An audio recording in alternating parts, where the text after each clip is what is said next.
Thanks for listening to BYU-Idaho Radio. These are your evening headlines for Monday, the 3rd of March, 2025. I'm Kaylin Wills.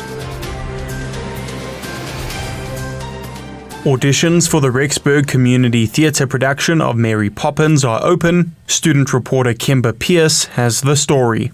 The Rexburg Community Theatre is gearing up for its summer musical, Mary Poppins. Set to open in late June, the theatre has already begun the prepping and audition process.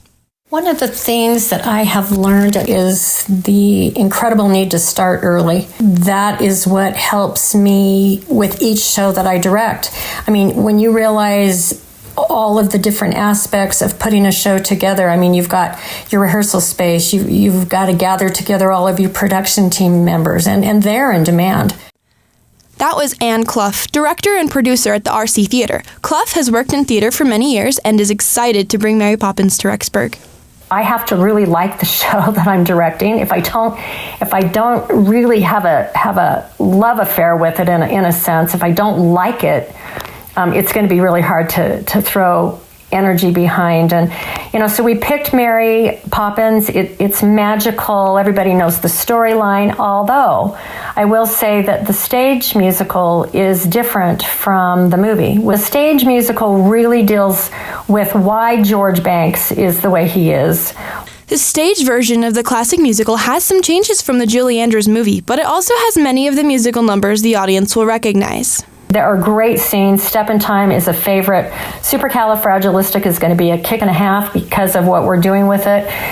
Some dynamite choreographers who have taken that on. The choreographers for the show are both students at BYU-Idaho. Michaela Morris, a dance major, found this opportunity because she wanted a summer internship.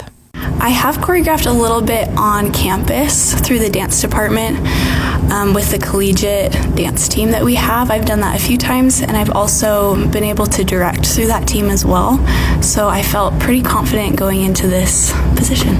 Morris is working with Jared Coyle to choreograph the show, and with the audition submissions already open, they'll get a taste of the dancing talent in Rexburg pretty soon. This audition is a little bit different in that we have put everything online for the audition information, and you get to record it and submit it when you're ready. Auditions close on March 14th with callbacks on March 22nd. For more information, you can visit the Rexburg Community Theatre website or their Facebook page. For BYU-Idaho, I'm Kimber Pierce.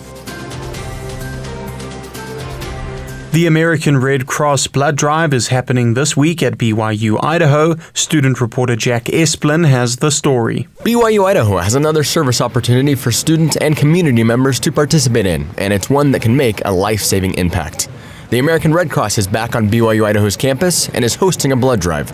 The Red Cross comes to campus each semester to receive blood donations to help those in need. Gabriel Ilagan is the iServe campus coordinator who oversees the blood drive on campus. I think it's a good way for students, especially, to kind of see their impact on people's lives, and we have a lot of experiences where we've saved lives with donating blood, and we are in a shortage at the moment for blood donations.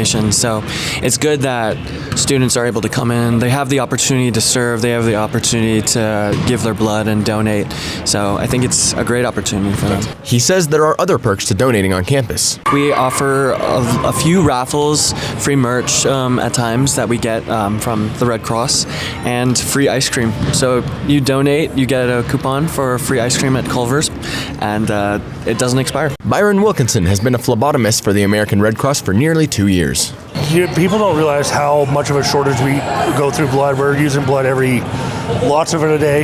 The reason they should sign up to donate blood is because you never know when you're going to need it. You never know what car accident, what incident's going to happen, where you're going to end up. My daughter got a staph infection, and she almost needed a transfusion because of it. So it hits home. When it hits home, and you find out that, we may not have enough blood for him. You never know.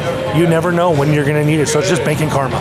The blood drive will run Wednesday through Friday of this week from 10 a.m. to 4 p.m. It is on Court 2 in the Ice Center, and you can check appointment availability at redcrossblood.org.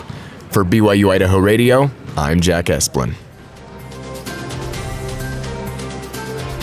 The Center for Hope, in partnership with Madisonhealth, will host a suicide prevention training on Wednesday. Brianna Latouche has the story. The nonprofit Community Recovery Center, Center for Hope, teaches a QPR training class where you can learn the warning signs of a suicide crisis and how to respond. I will say I didn't realize how powerful it would be until I took the course. And after going through the training, I feel much more equipped and knowledgeable about recognizing signs of concern, just general concern in others. That was Jimmy Bicking, an attendee of QPR training. He'll be attending the training on March 5th. It's mostly raised awareness just about the importance of this and the critical role that everyone can play in preventing suicide. QPR training stands for Question, Persuade, and Refer.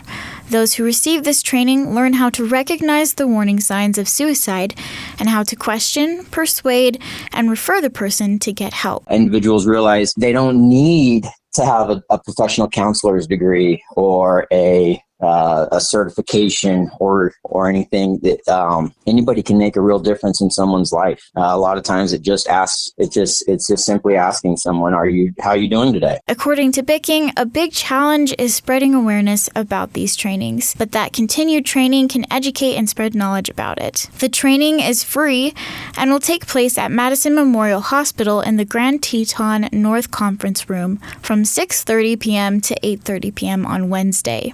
If you or anyone you know is struggling with thoughts of suicide, help is available by calling the National Suicide and Crisis Lifeline. Just dial 988. For BYU-Idaho Radio, I'm Brianna Latouche. You've come to the end of another evening with BYU-Idaho Radio. Thanks for listening to your evening headlines for Monday, the 3rd of March, 2025. More interviews and great content are available on our podcast feed. Search for BYU-Idaho Radio on your favorite podcast apps. We're on SoundCloud, Spotify, and Stitcher. You can also ask your smart speakers to play KBYI 94.3 FM. Have a great day. This is BYU-Idaho Radio, and I'm Kaylin Wills.